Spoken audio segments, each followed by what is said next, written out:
Hey folks, this is your first and only video in this particular section that deals with the logarithm parent graph. So notice our directions here.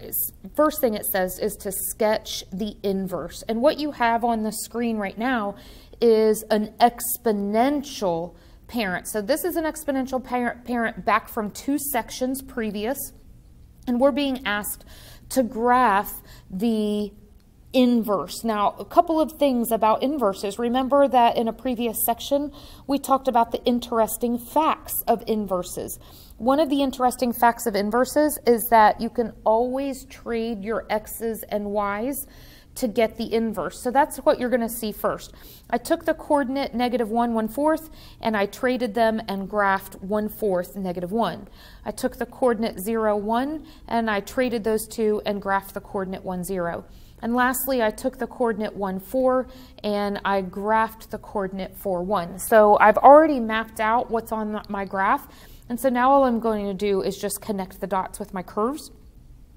The upper part of the curve has the concept of kind of a half of a parabola idea. And the lower part of the curve is going to get closer and closer and closer and closer and closer to that y-axis.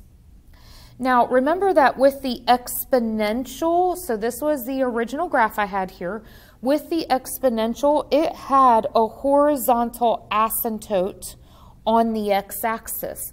Well, if I'm going to graph the inverse then, that means that I'm going to have a vertical asymptote on the y-axis.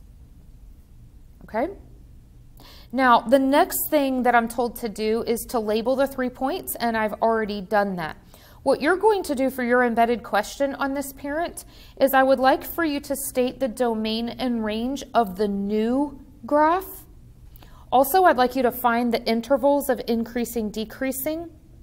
And lastly, please find the equation of the vertical asymptote. I drew it for you. I told you where it was, but I did not state the equation of it. So give me the equation of the vertical asymptote.